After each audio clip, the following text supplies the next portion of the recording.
Eli, Wilmington, North Carolina. Please go ahead, Eli.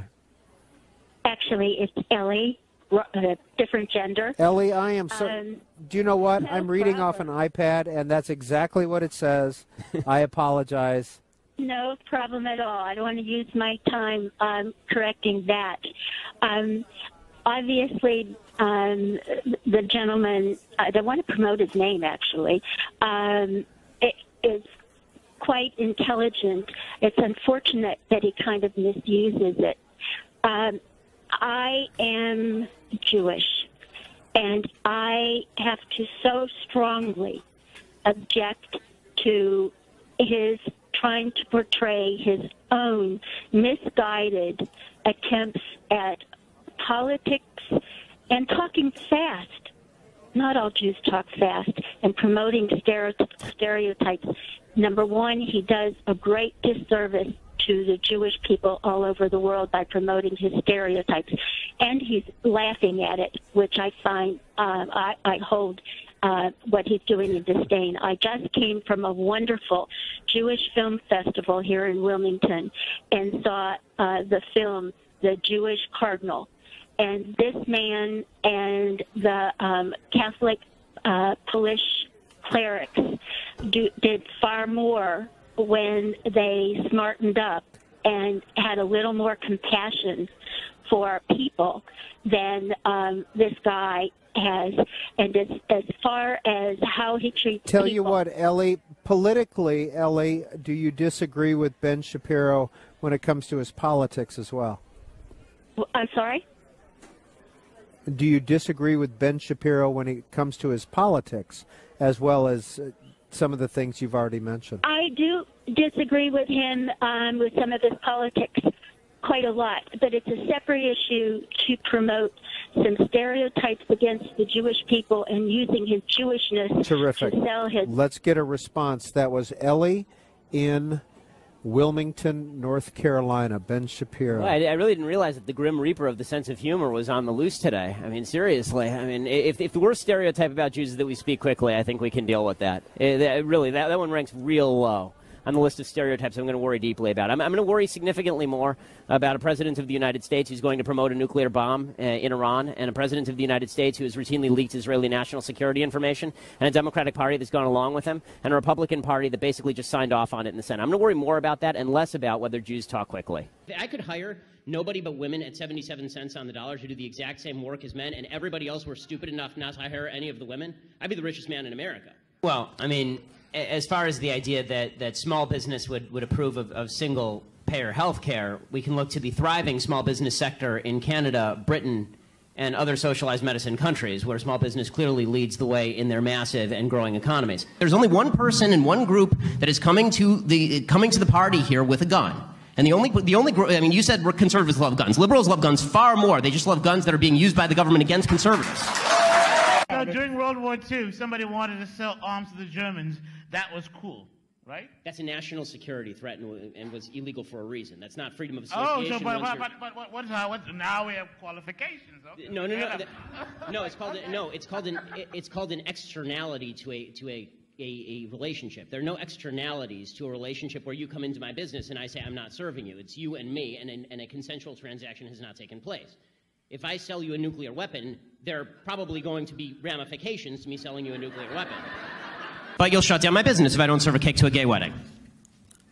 I can assure you we'll be getting to shutting down businesses. Give me an example. As a result. Give me an example. I'll give you an example of that example. That exact example. Just a second. Hold on. What was the question there? The question is, why do they need that? Don't they have Scrooge McDuck money bins that they go and swim the breaststroke in each night? I mean, I'm sure that Michael, you went to public school, right?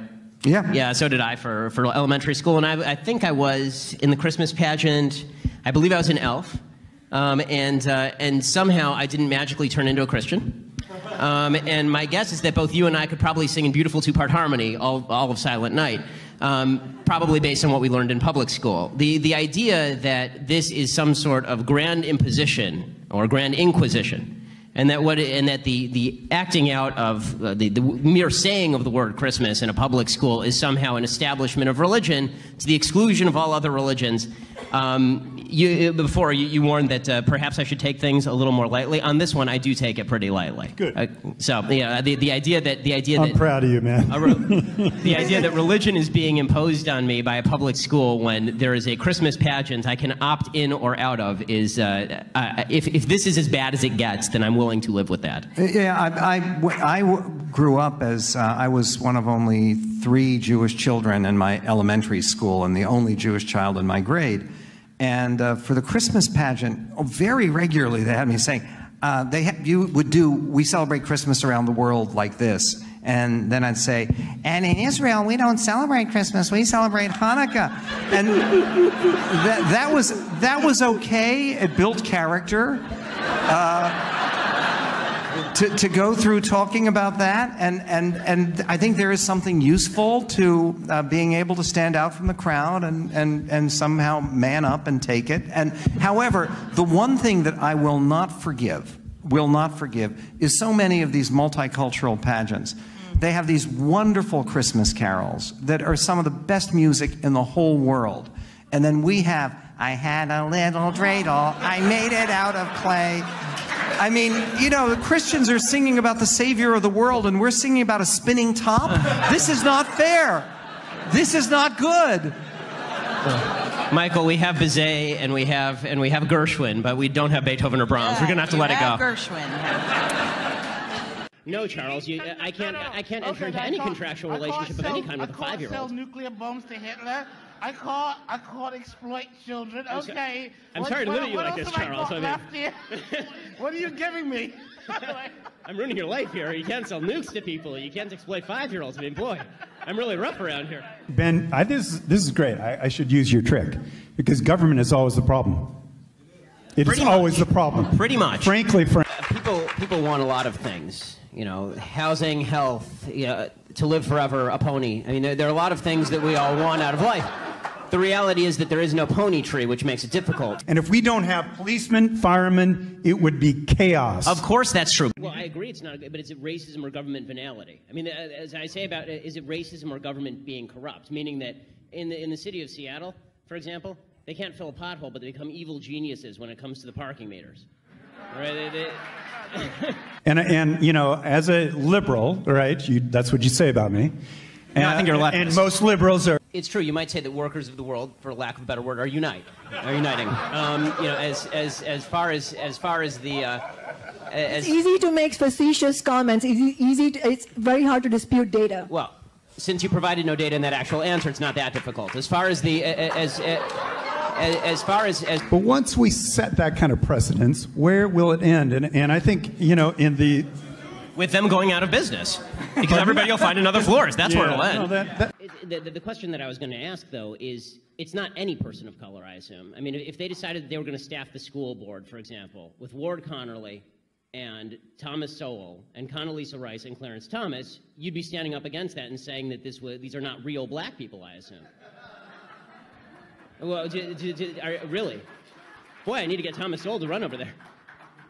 Well, I mean, I have had advantages of birth in the sense that I grew up in a bedroom with 3 younger sisters in a house with 1 bathroom, which made waiting a long time. Were you unaware that they had a position like this about gay Boy Scout leaders? Were you really unaware of that? Were they unaware of our policy? Evidently they were, because they signed us up. Correct. They were unaware and you weren't. So that means they got out of the contract. You can't form a contract based on non-mutual consent. Done. How can you argue that racism is not a driving factor in income inequality? Because it has nothing to do with race and everything to do with culture. And when you have a culture that doesn't... And when you know what? Explain to me. You explain to me why black kids aren't graduating high school. Explain that one to me. Explain to me why black kids are shooting each other in rates significantly higher than whites are shooting each other. Explain to me why 13% of the population is responsible for 50% of the murder. Explain to me why the number of black kids in prison, not for innocent reasons, not for walking down the street and getting pulled into a prison, is so high? Explain, if it has nothing to do with culture, explain to me why the single motherhood rate in the black community jumped from 20% to 70% in the same course of time that the civil rights movement has made such tremendous strides. Is America more racist now than it was in 1960? And if it is, please explain to me how that happened. Why do you believe that government compulsion is always the answer? Read history.